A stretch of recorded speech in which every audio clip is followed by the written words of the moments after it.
Paper leakage విషయం బయటకు వచ్చిన తర్వాత ఈ లీకేజ్ విషయంలో ప్రజాస్వామ్యబద్ధంగా సంబంధిత అధికారులను ప్రశ్నించడానికి నిరసన వ్యక్తం చేయడానికి ఇలా భారతీయ జనతా యువమోర్చా కార్యకర్తలు ఆ కార్యాలయానికి వెళ్లే ప్రయత్నం చేస్తే ఇలా పోలీసు అధికారులు ప్రభుత్వ ఒత్తిడితోని భారతీయ జనతా యువమోర్చా కార్యకర్తలను లాఠీచార్జ్ చేయడం, సంబంధం లేని అక్కడ జరిగిన సంఘటనలు జరిగినట్టుగా చూపెట్టి వాళ్ళను జైలుకు పంపించే ప్రయత్నం చేయడము. దాదాపు 7 కార్యకర్తలను జైల్లో పెట్టారు. వాళ్ళు చేసినది ఏంటంటే టీఎస్పీఎస్సీ పరీక్ష పేపర్లు దాన్ని లీక్ చేశారు. ఎందుకు లీక్ జరిగింది, ఎవరు చేశారు, దానికి విచారణ జరపాలి, యువతకు అన్యాయం జరుగుతుంది, దీన్ని ప్రశ్నించడానికి వచ్చామని చెప్పి చెప్పడమే తప్పు. చేసినోడికి రాష్ట్ర మర్యాదలు, చేయించినోడికి జల్సా తిరుగుతున్నారు బయట. కేసీఆర్ కుటుంబ సభ్యులు, కేసీఆర్ కొడుకు ఇట్లా ప్రధాన కారణం ఆయనే.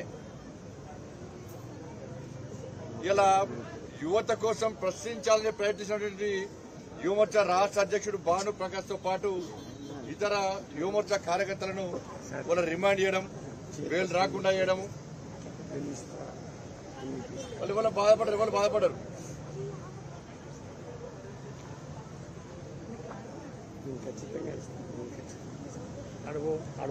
రాజు నేత అన్న కార్యకర్త చిన్న పిల్లలు ఆయన, చిన్న పసిపిల్లలు ఆయనకు. ఇవాళ పోలీసులను వేడుకున్నాను, సార్ చిన్న పిల్లలు సార్, నేను విద్యార్థులకు యువతకు అన్యాయం జరిగితే ప్రశ్నించడానికి వచ్చిన సార్, నేను ఏం బగులగొట్టలేదు సార్, ప్రశ్నించడానికి వచ్చాను సార్, ఇబ్బంది పడుతున్నాను సార్, నన్ను వదిలిపెట్టాను సార్ అంటే కూడా కనీసము ఆ రాజు నేత అనేది ఉస్మానియా యూనివర్సిటీ స్టూడెంట్ అయినే, తెలంగాణ ఉద్యమకారుడు, ప్రస్తుతం యువమోర్చా కార్యకర్త. పోతే బాధపడుతున్నాను, ఏం జైలుకి వస్తే బాధ లేదని నాకు. నేను తెలంగాణ రాష్ట్రంలో భారతీయ జనతా పార్టీ కార్యకర్తగా, యువమోర్చా కార్యకర్తగా ఈరోజు ఉద్యమం చేసి వస్తున్నా. నేను ప్రశ్నించడానికి పోతే, యువత కోసం ప్రశ్నించడానికి పోతే నాకు పసిపిల్లలు వదిలిపెట్టాను సార్ కూడా కనీసం వదిలిపెట్టలే, జైలుకి పంపినా. మా ఇంట్లో ఏమవుతుందో తెలియదు అని చెప్పి ఆ పిల్లలు బాధపడుతున్నాడు, ధైర్యంగా ఉన్నాడు. ఇట్లా యువమోర్చా కార్యకర్తలు ప్రతిసారి భారతీయ జనతా పార్టీ కార్యకర్తలు జైలు పంపడం సర్వసాధారణమైంది. మేమేం భయపడటం కూడా కాదు, కేసీఆర్ అనుకుంటాడు భయపడతాం కూడా, మేము భయపడటం కాదు. మేము ఒక రూమ్ ఇదిలా 2-3 రౌండ్లు అడిపెట్టు, గ్యారెంటీ మళ్ళీ వస్తూనే ఉంటాం, మామూలు వస్తూనే ఉంటుంది, అలా ఏం బాధ లేదు. ఈడబెట్టు, అన్ని జిల్లా పెట్టు, అన్ని జిల్లాలో పెట్టు, నీ బిడ్డకు రెడీ అవుతుంది కదా. అసలు ప్రశ్నాపత్రము లీకేజీ ఎట్లయింది, దీని మీద విచారణ జరపాలి. అసలు పూర్తిగా టీఎస్పీఎస్ కమిషన్ పూర్తిగా రద్దు చేయాలి, వాళ్ళని ప్రాసిక్యూట్ చేయాలి. ఫస్ట్ వాళ్ళని ప్రాసిక్యూట్ చేయాలి. వాళ్ళకి తెలియకుండా ఎట్లా బయటకు వచ్చింది అంత పాస్వర్డ్, చైర్మన్ దగ్గర పాస్వర్డ్ బయటకు ఎట్లా వచ్చింది. మళ్ళీ ఏమంటాడంటే ఆయన, నేను నమ్మిన వాళ్ళు మోసం చేసిర్రు, నమ్మించి మోసం చేసిరంటే ఇక నువ్వే మరి ఇంట్లో కూర్చో చైర్మన్ ఎదుగుతానికి ఇవన్నీ లాస్ట్కి ఎవరిని ఏం రాసి పని చేస్తారు అంటే. మళ్ళీ సిట్, ఇక నయం కేసులో సిట్టు అటే వికింది, అది డ్రగ్స్ కేసులో సిట్టు అటే వికింది, ఇంటర్మీడియట్ విద్యార్థుల ఆత్మహత్య కేసులో సిట్టు అటే వికింది, మియాపూర్ భూముల కేసులో సిట్టు అటే వికింది, ఇంకా సిట్ వేసి ఎంసెట్ విషయంలో సిట్ అటే వికింది. సిట్ వేసిరంటే ప్రభుత్వమే తప్పు వేయించింది, ముఖ్యమంత్రి కుటుంబ సభ్యుల భాగస్వామ్యం దీనిలో ఉంది, నేర్చులను కాపాడడానికి సిట్ వేసిర్రు అన్నది స్పష్టమైంది.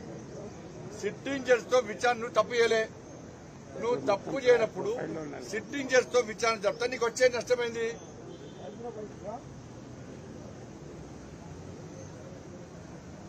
ఇది మొత్తం కూడా కేసీఆర్ కొడుకు ఆడుతున్నాడు, కేసీఆర్ కొడుకు డ్రామా ఇదంతా కూడా. కేసీఆర్ కొడుకు ఐటీ శాఖ మంత్రి, ధరణి ఆయనకు సంబంధించింది, సంపేడు పైసలు పుట్టుబడి సంపేడు చాలా ధరణి. అంతమంది ఇంటర్మీడియట్ విద్యార్థులు ఆయన, ఆ శాఖ మంత్రి ఆయనే. 27 మంది 37 మంది పసిపిల్లల ప్రాణాలు తీసుకున్నారు దొంగ మూర్ఖులు వీళ్ళు, బట్టే బాచిగాలు. ఎంత రుసులు రోజుకుంటారు, ఎంత రక్తం దాతారు వీళ్ళుగా.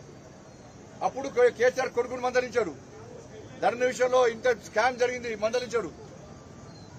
ఇవాళ ఈ టీఎస్పీఎస్సీ పేపర్ లీక్ విషయంలో కూడా ఐటీ శాఖ ఫెయిల్యూర్, ఆయన ఫెయిల్యూర్. అది మన కొడుకుని ఏమన్నాడు? అదే వేరే మంత్రి వేరే ఎమ్మెల్యే తప్పు చేస్తే రాజీనామా చేస్తుండే, భర్తలు వేస్తుండే. ఈ కేసు ఆ కేసు మొత్తం అన్యాయం జరిగింది, గొప్ప కొల్లరైంది అని చెప్పి బయటకు పంపుతుండే. ఆయన కొడుకు కాబట్టి కొడుకుని కాపాడుకోవడం ప్రయత్నంలో భాగంగానే ఈరోజు కొత్త డ్రామా. మళ్ళీ కొత్త డ్రామా ఏం చేస్తున్నారు? ఇవాళ బీజేపీ కార్యకర్తలు ఒక ఆయన సిగ్గుండాలి, అక్కడ ఉండాలి కొంచెం అన్న. 2014 ఎక్కడ సర్పంచ్ ఎన్నికలు జరిగితే పక్కింటి ఆయన వచ్చి ప్రచారం చేసాడు అని బీజేపీ కార్యకర్తనట. మరి బీజేపీ కార్యకర్త 2014 బీజేపీ కార్యకర్త అంటున్నాం. మరి 2017లో నీ టీఎస్టీఎస్ ఎంప్లాయీ అనే అవుట్ సోర్సింగ్ ఎంప్లాయీ ఏం బీకి నువ్వు అంటున్నా? ఒక మామూలు స్టార్టప్ కంపెనీ ఏం చేస్తుంది? రిక్రూట్మెంట్ చేసుకుంటే ఫీడ్బ్యాక్ తెలుసుకుంటుంది, ఈయన బ్యాక్గ్రౌండ్ ఏంది, ఈయన పరిస్థితి ఏంది అని తెలుసుకొని చేస్తారు. మామూలు చిన్న చిన్న కంపెనీలే. నువ్వు పెద్ద కోస్తాడు, డాటా సెంటర్ అంటాడు, ఒకటి సెక్యూరిటీ అది సైబర్ సెక్యూరిటీ అంటాడు, పోలీస్ వ్యవస్థ అంటాడు. ఏడవాణి అని అంత పేపర్ లీక్ దాన్ని కూడా ఆపలేకపోతుంది. 2017లో ఆ వ్యక్తి టీఎస్టీఎస్ లో నీ కింద పనిచేసే దానిలో అవుట్ సోర్సింగ్ ఎంప్లాయీ ఆయన తీసుకొని చేంజ్ చేసినావు నువ్వు. 2000 మళ్ళీ చేసినావు నువ్వు టీఎస్పీఎస్ లో పెట్టావు. అంటే గుర్తించలేని చాతకంతలు నువ్వు ఎందుకు మంత్రి నువ్వు అంటున్నా నేను. నీకు మంత్రిగా ఉండే అర్హత లేదు నువ్వు.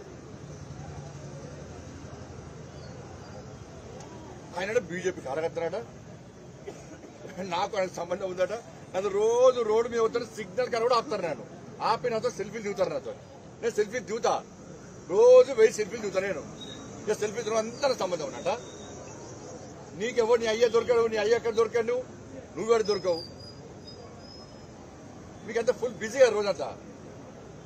సారా దందా అయినా, డ్రగ్స్ దందా అయినా, లిక్కర్ అన్ని దందాలే అన్నా మీకు. అదే బిజీ మీకు.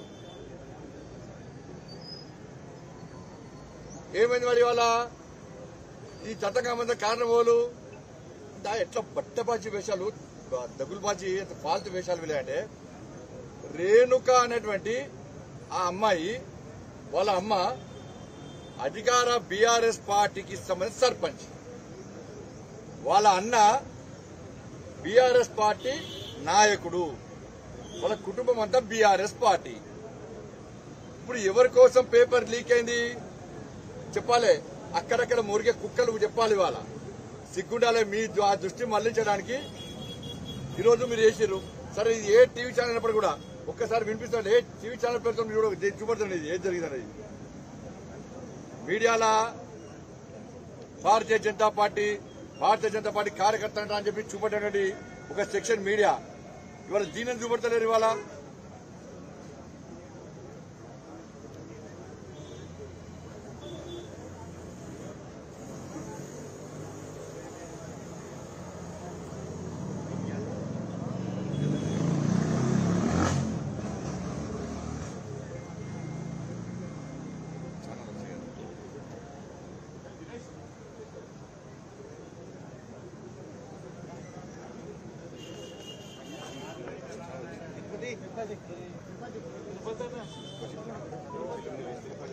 మధు పంపండి. మధు మధు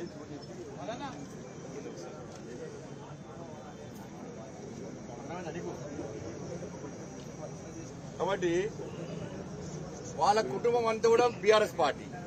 వాళ్ళ కోసం పేపర్ లీక్ చేసారు, మళ్ళీ బీజేపీ అంటారు. చేయి నీకు ఆధారం కదా బయటపెట్టు. బయట బయటపెడతారు. ప్రతి దానికి ఆధారాలు ఉన్నాయి.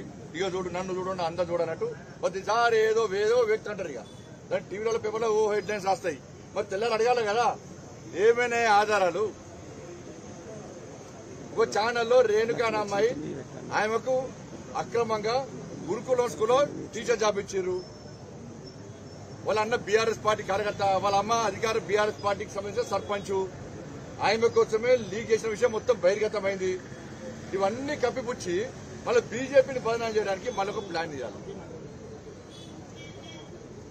కీలక ఎగ్జామ్స్ నిర్వహించే స్థితిలో, విద్యా సంస్థలను నిర్వహించలేని దుస్థితిలో ఉన్నారు మీరు. కేంద్ర ప్రభుత్వం కేటాయిస్తే పరీక్షలు నిర్వహించలేని స్థితిలో ఉన్నారు. ఉద్యోగాలు ఇస్తా అని చెప్పి ఉద్యోగాలు ఇవ్వకుండా నోటిఫికేషన్, దొంగ నోటిఫికేషన్ ఇస్తారు. మళ్ళీ పని చేసి ఆపిండి అంటారు. ఒక్కసారి ఆపుతాడు. ఊకే ఆపుతారా మరి ఎందుకు యాక్షన్ తీసుకుంటారా మీద మరి? యువత అంతా పిచ్చోళ్ళేం కాదు, గుర్తుంచుకోరు. మీరు ఏదో ఆడింది ఆట పాడింది పాట అని మీరు అనుకుంటున్నారు. ఏది చేయాలో చేస్తారు, ఏది జరగాలో జరుగుతుంది. అది నోటిఫికేషన్లు ఇవ్వకుండా దొంగ నోటిఫికేషన్లు ఇచ్చి విద్యార్థులు పల్లెటూరు పట్టాలకి వచ్చి ఇలా పల్లెటూరుకి వచ్చి తిండి లేక తిప్పలు లేక ఎగ్జామ్ కోసం ప్రిపేర్ అయితే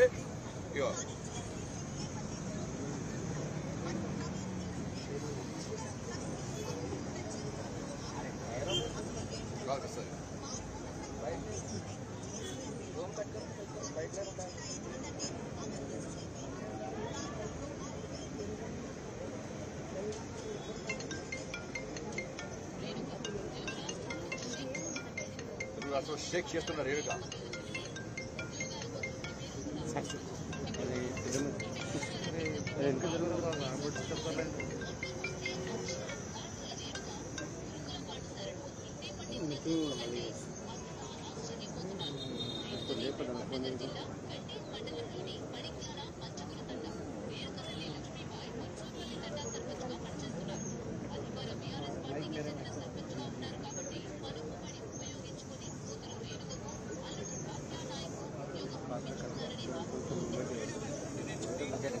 ఇది చెప్పాలి. మురిగే కుక్కలని చెప్పాలి, సమాధానం చెప్పాలి.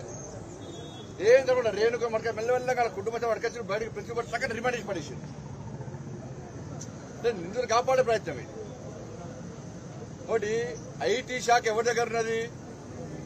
కేసీఆర్ కొడుకు దగ్గర ఉన్నది. కాబట్టి కేసీఆర్ కొడుకును బర్తరఫ్ చేస్తావా? బయట మెడవాడి బయట నూకుతావా?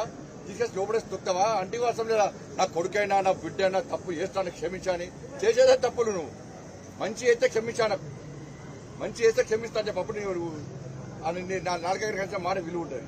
చేసేది అన్ని తప్పులే, దొంగ వేషాలు లంగ వేషాలే. ఉసురు రోజుకుంటారు. నోటిఫికేషన్ లేకుండా ఇంటికో ఉద్యోగం ఇస్తాను మూర్ఖుడా. బండి సంజయ్ వేసినట నీకు అవసరమస్తిగా కాళేశ్వరం 1,00,000 కోట్లు కూడా బండి సంజయ్ దొప్పినట్టు నీకేమే అని.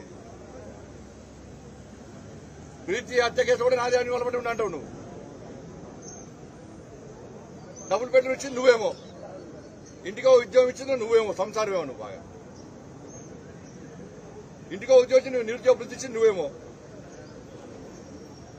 సత్యపూసమాన మాడతావు. నోరు అప్పు నోరు తెలిస్తే కంపు, నోరు తెలిస్తే అబద్ధాలు. నీ కుటుంబం మొత్తం అవుతాయి. రుణమాఫీ ఎందుకు చేస్తావు? నువ్వు ఇచ్చినావా? రుణమాఫీ ఇచ్చినావా? అన్ని మంచిగా నువ్వు చేస్తావు చెప్పు. చెప్పు నువ్వు ఏం చేస్తావు చెప్పు, సమాజానికి చెప్పు. ఉద్యోగాలు ఏమని గడ్డలు మిసాలు పెంచుకొని ఇలా ఏడుస్తున్నారు. మహిళలు ఇలా ఏడుస్తున్నారు, యువత ఏడుస్తున్నారు, రైతులు ఏడుస్తున్నారు, ఉద్యోగులు ఏడుస్తున్నారు. ఇంత ఇబ్బంది పడుతుంటే ఇలా ఉస్మానియా యూనివర్సిటీలో ఆందోళన చేస్తున్నారు యువత. ఉస్మానియా యూనివర్సిటీ విద్యార్థులు లాఠీచార్జ్ చేసి ఇప్పుడే లాఠీచార్జ్ చేశారు ఉస్మానియా యూనివర్సిటీలో. ఎందుకు చేసారు లాఠీచార్జ్? ఏం తప్పు చేశారు? నువ్వు సిట్టింగ్ చేస్తావు, విచారణ జరపంటున్నావు. మేము జరపాలని డిమాండ్ చేస్తుండ్రు. నీ కొడుకు రాజీనామా వేయాలి. చేసేదానికి ఇష్టపడ్డ బిడ్డని సంగతి చూస్తాం అంటే నీ కొడుకు ఒక రూలు, ఆ టీఆర్ఎస్ వల్ల మంత్రులకు ఎమ్మెల్యేకి ఎట్లా బుద్ధులు నాకు అర్థం కాలే. అరే ఇప్పటికైనా ఆలోచించండి మీరు. మీ బీఆర్ఎస్ పార్టీలో మీ ముఖ్యమంత్రి కుటుంబానికి ఒక రూల్, ముఖ్యమంత్రి కుటుంబేతలకు ఒక రూల్. దీన్ని ప్రశ్నించండి. ఇప్పటికైనా ఆలోచించుకుంటే రాబోయే రోజుల్లో మిమ్మల్ని ఎన్నికల సమయంలో మిమ్మల్ని గ్రామాల్లో ప్రజలు ప్రశ్నించే స్థితి వస్తుంది. ఇప్పటికైనా అలర్ట్ కాండి. అందరు ఏ విధంగా మెడబట్టి బయట నూకిరో ముఖ్యమంత్రి కొడుకు కూడా మెడబట్టి బయట నూకాలే. ఇటువంటి పరిస్థితుల్లో భారతీయ జనతా పార్టీ డిమాండ్ చేస్తున్నది, సిట్టింగ్ చేస్తూ విచారణ జరపాలి. దీని మీద భారత టాస్క్ ఫోర్స్ కమిటీ వేసింది. పూర్తిగా దీని మీద ఎంక్వైరీ చేయాల్సిందే. నివేదికను బహిర్గతం చేస్తాం. ఇలా విద్యార్థులను రాష్ట్ర వ్యాప్తంగా అనేక ప్రాంతాల్లో విద్యార్థులు అరెస్ట్ చేస్తున్నారు. వాళ్ళని బేషరతుగా విడుదల చేయాలి. మీరు బెదిరించే ప్రయత్నం చేస్తే బెదిరిపోవడానికి యువత సిద్ధంగా లేదు. ఇలా యువత అంతా మొత్తం ఆందోళన గురవుతున్నది. పేదోళ్ళు కష్టపడి చదువుకున్నారు, గడ్డాలు మిసాలు పెరుగుతున్నాయి. కాబట్టి వాళ్ళ బాధలు తెలుసుకొని వాళ్ళ బాధలు గుర్తించండి, అందరికీ న్యాయం చేయండి. ఉస్మానియా యూనివర్సిటీలో మళ్ళీ చెప్తున్నా, ఇప్పుడే ఉస్మానియా యూనివర్సిటీలో ప్రశాంతంగా ప్రజాస్వామ్యబద్దంగా ఆందోళన చేస్తున్నటువంటి విద్యార్థులను పోలీసు అరెస్ట్ చేశారు, లాఠీ చార్జ్ చేశారు, ఇష్టం దమనకాండ చేస్తున్నారు, దౌర్జన్యం చేస్తున్నారు వాళ్ళ మీద. వాళ్ళను వెంటనే బేషరతుగా విడుదల చేయాలి. వాళ్ళకి ఏ ఇబ్బంది వచ్చినా కూడా దానికి రాష్ట్ర ప్రభుత్వమే మూల్యం చెల్లించాల్సి వస్తుంది. వదిలిపెట్టే ప్రసక్తి అని చెప్పి భారతీయ జనతా పార్టీ డిమాండ్ చేస్తా ఉన్నది. గ్రూప్ 1 ఎగ్జామ్ ని గ్రూప్ 1 ఎగ్జామ్ రద్దు చేయాలని అందరూ డిమాండ్ చేస్తున్నారు. గ్రూప్ 1 పేపర్ కూడా లీక్ అయిందని అనుమానాలు ఉన్నాయి, అది కూడా రద్దు చేయాలని అందరూ కోరుతున్నారు.